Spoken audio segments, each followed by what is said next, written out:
Hi ಎಲ್ಲರಿಗೂ welcome back to my YouTube channel Sunita YouTube channel. ನಾನಂತೂ ತುಂಬ ಚೆನ್ನಾಗಿದ್ದೀನಿ, ನೀವು ಸಹ ಎಲ್ಲರೂ ಚೆನ್ನಾಗಿದ್ದೀರಾ ಅಂತ ಅಂದ್ಕೊಂಡು ವಿಡಿಯೋನ ಸ್ಟಾರ್ಟ್ ಮಾಡ್ತಾ ಇದ್ದೀನಿ. ಇದು ನಮ್ಮೂರಲ್ಲಿ ನಡೆದಿರುವಂಥ ಜಾತ್ರೆ 10ನೇ ತಾರೀಕು ನಡೆದಿರೋದು. ಇವತ್ತು ವಿಡಿಯೋನ ಅಪ್ಲೋಡ್ ಮಾಡ್ತಾ ಇದ್ದೀನಿ. ಯಾರಿಗೆಲ್ಲ ಇಂಟ್ರೆಸ್ಟ್ ಇದೆ ಅವರು ಕೊನೆವರೆಗೂ ವಿಡಿಯೋನ ನೋಡಿ. ತುಂಬಾ ಚೆನ್ನಾಗಿದೆ ವಿಡಿಯೋ ಅಂತ ಹೇಳ್ತೀನಿ. ಇವಾಗ ಸಂಜೆ 7 ಗಂಟೆ ಆಗಿದೆ. ಇವಾಗ ಎಲ್ಲರೂ ಸಹ ರೆಡಿ ಆಗಿಬಿಟ್ಟು ದೇವಸ್ಥಾನ ಹತ್ರ ಬಂದು ಇನ್ನೊಂದು ಕಡೆ ಧ್ವಜನ ಕುಣ್ಸೋಕ್ಕೋಸ್ಕರ ಧ್ವಜನ ಕಟ್ತಾ ಇದ್ದಾರೆ. ಇನ್ನು ಎಲ್ಲ ಹೆಣ್ಮಕ್ಳು ಸಹ ರೆಡಿ ಆಗಿಬಿಟ್ಟು ಕಲರ್ಫುಲ್ಲಾಗಿ ರೆಡಿ ಆಗಿಬಿಟ್ಟು ಆ ದೇವಸ್ಥಾನದ ಹತ್ರ ಆರತಿನ ತೊಗೊಂಬಂದಿದ್ದಾರೆ. ಮೊದಲಿಗೆ ಬರೋದು ಶ್ರೀ ಬಸವೇಶ್ವರ ಸ್ವಾಮಿ ದೇವಸ್ಥಾನ ಹತ್ರ ಬಂದು ಇಲ್ಲಿ ಪೂಜೆಯನ್ನು ಮಾಡಿಸ್ಕೊಂಡು ದೇವರಿಗೆ ಆರತಿನ ಮಾಡಿಬಿಟ್ಟು ನೆಕ್ಸ್ಟು ಕರಿಯಮ್ಮ ದೇವಿ ದೇವಸ್ಥಾನ ಹತ್ರ ತುಂಬ ಜನ ಎಲ್ಲ ಚಿಕ್ಕ ಚಿಕ್ಕ ಮಕ್ಕಳು ಸಹ ಸೀರೆನ ಹಾಕ್ಕೊಂಡು ಆರತಿನ ತೊಗೊಂಬಂದಿದ್ರು ದೇವಸ್ಥಾನದ ಹತ್ರ. ಎಲ್ಲರೂ ಸಹ ತುಂಬಾ ಚೆನ್ನಾಗಿ ಕಾಣಿಸ್ತಾ ಇದ್ರು. ಇದು ನಮ್ಮೂರ ದೇವಸ್ಥಾನ, ಬಸವೇಶ್ವರ ಸ್ವಾಮಿ ದೇವಸ್ಥಾನ. ಎಲ್ರಿಗೂ ಸಹ ಬಸವೇಶ್ವರ ಸ್ವಾಮಿ ಒಳ್ಳೇದು ಮಾಡಲಿ ಅಂತ ಇದ್ದೀನಿ. ಇದು ಕರೆಗಲ್ಲ ಅಂತ ಹೇಳ್ತಾರೆ, ಪ್ರತಿಯೊಂದು ಊರಲ್ಲೂ ಸಹ ಇದ್ದೇ ಇರುತ್ತೆ. ಇನ್ನು ಊಟಕ್ಕೋಸ್ಕರ ಟೇಬಲ್ ಕುರ್ಚಿ ಎಲ್ಲ ಕಾಯ್ತಾ ಇದ್ದಾವೆ. ಇನ್ನು ಜನಗಳು ಕುತ್ಕೊಂಡು ಊಟ ಮಾಡೋದು ಒಂದೇ ಬಾಕಿ.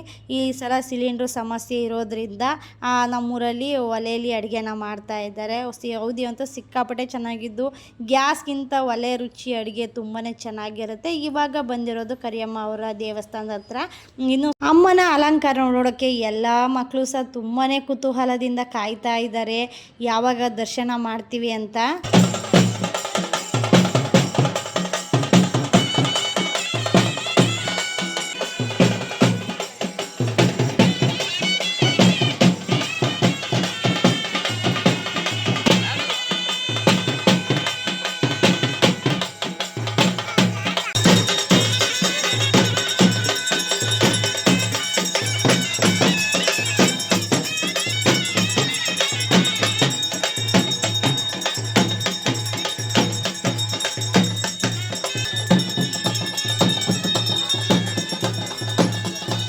ಪ್ರತಿಯೊಂದು ಆರತಿಗೂ ಸಹ ಪೂಜೆ ಎಲ್ಲ ಮಾಡಾದಮೇಲೆ ನೆಕ್ಸ್ಟ್ ಎಲ್ಲರೂ ಸಹ ಗ್ರಾಮ ದೇವತೆಗೆ ಆರತಿನ ಮಾಡೋಕ್ಕೆ ಸ್ಟಾರ್ಟ್ ಮಾಡ್ತಾರೆ.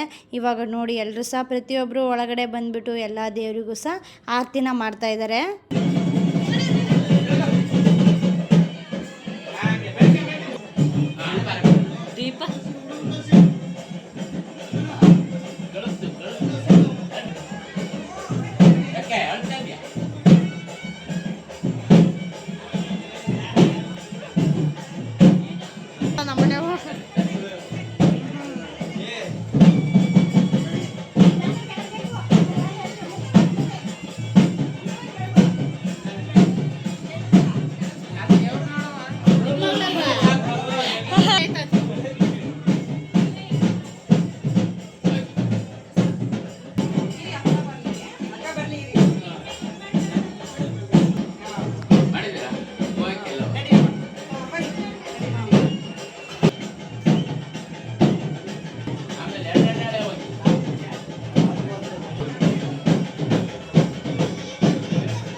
ಇರಲಿಲ್ಲ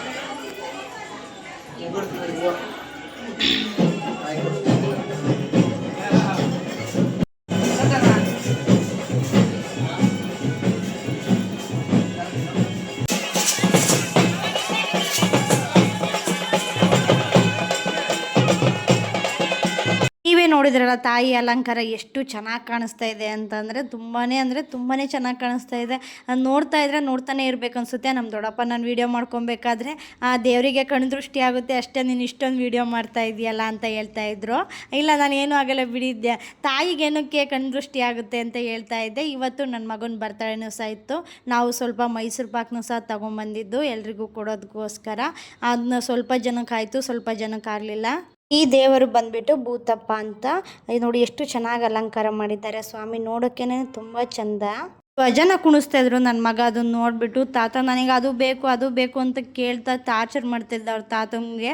ಅದಕ್ಕೆ ಅವ್ರ ತಾತ ಬಂದುಬಿಟ್ಟು ಒಂದು ಪೈಪ್ ಬಿದ್ದಿತ್ತಲ್ಲಿ, ಅದಕ್ಕೆ ಸ್ವಲ್ಪ ಜೋಳನ ಸಿಗಿಸ್ಬಿಟ್ಟು ಇದನ್ನು ಕುಣಿಸು ಅಂತ ಕೊಡ್ತಾ ಇದ್ದಾನೆ. ನಾನು ಎಲ್ಲಿ ಯಾರಿಗೆ ಹೊಡೆದ್ಬಿಡ್ತಾನಂತ ಅವನನ್ನು ನೋಡೋದೇ ಆಗ್ತಾಯಿತ್ತು. ಜಾತ್ರೆಯಲ್ಲಿ ಬರೀ ಅಲ್ಲಿ ಕುಣಿಯೋದೇ ಆಗ್ತೈತೆ, ದೇವಸ್ಥಾನದೊಳಗೆ ಬರೋಂಗೇ ಇಲ್ಲ. ಅಂತೂ ಇಂತೂ ಕೊನೆಗೂ ಅವನ್ನ ಹಿಡ್ಕೊಂಬಿಟ್ಟು ಬಂದು ಆ ದೇವಸ್ಥಾನದಲ್ಲಿ ಪೂಜೆನ ಮಾಡಿಸ್ಬಿಟ್ಟು ಬೀಳಿಸ್ತಾ ಇದ್ದೀನಿ. ಯಾವಾಗಲೂ ದೇವಸ್ಥಾನ ಹೋಗೋಣ ಅಂದರೆ ತುಂಬಾ ಖುಷಿ ಇರುತ್ತೆ, ಯಾಕೆಂದರೆ ಮಧ್ಯಾಹ್ನ ಬಂದು ನಾವು ಪೂಜೆನ ಮಾಡಿಸ್ಕೊಂಡು ಹೋಗಿದ್ದು. ಒಂದು ಸಿಕ್ಕಾಪಟ್ಟೆ ಚೆನ್ನಾಗಿತ್ತು. ಪಾಯಸ, ಬೂಂದಿ, ಅನ್ನ ಸಾಂಬಾರು, ಹಪ್ಪಳ, ಮಜ್ಜಿಗೆ.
ಇವಾಗ ಟೈಮು ಮಧ್ಯರಾತ್ರಿ 1:30 ಎಲ್ಲ ಮನೆ ಹತ್ರನೂ ಸಹ ದೇವ್ರನ್ನ ಮೆರವಣಿಗೆ ಕರ್ಕೊಂಬರ್ತಾರೆ. ಟ್ಯಾಕ್ಟ್ರಿ ಮೇಲೆ ಎಲ್ಲರೂ ಸಹ ಮಡ್ಲಕ್ಕಿನ ಕೊಟ್ಬಿಟ್ಟು ಆರತಿನ ಬೆಳಗ್ಗೆ ಪೂಜೆ ಮಾಡ್ತಾರೆ.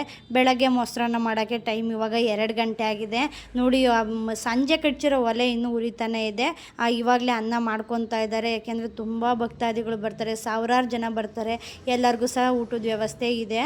ಮತ್ತು ಇವಾಗ ಕೆಂಡದ ಗುಂಡಿ ಕಚ್ಚೋಕ್ಕೋಸ್ಕರ ಎಲ್ಲ ತೆಗೆದ್ಬಿಟ್ಟು ಪೂಜೆನ ಮಾಡ್ತಾಯಿದ್ರು. ನಾವು ಸರಿ ನಮ್ಮ ಮನೆ ಹತ್ರ ದೇವ್ರು ಬರುತ್ತೆ ಉತ್ಸವಕ್ಕೆ ಅಂತ ಇವಾಗ ನಾನು, ನಮ್ಮ ನಿಶು, ಅಮ್ಮ ಮತ್ತು ಚಿರು 3 ಜನನೂ ಸಹ 4 ಜನನೂ ಬೈಕಲ್ಲಿ ಹೋಗ್ತಾ ಇದ್ದೀವಿ. ನಮ್ಮ ಮನೆ ಹತ್ರ ಇಲ್ಲಿಂದ ನಮ್ಮ ಮನೆ ಹತ್ರ ಸ್ವಲ್ಪ ದೂರ ಆಗುತ್ತೆ ಅಷ್ಟೇ ನೋಡಿ. ನೈಟ್ ಹೊತ್ತೇ ಚೆಂದ ಲೈಟಿಂಗ್ಸು ನಮ್ಮೂರು ಯಾವ ರೀತಿ ಕಾಣುತ್ತೆ ಅಂತ ನೆಕ್ಸ್ಟ್ ವೀಡಿಯೋದಲ್ಲಿ ಸಿಗ್ತೀನಿ. Thank you.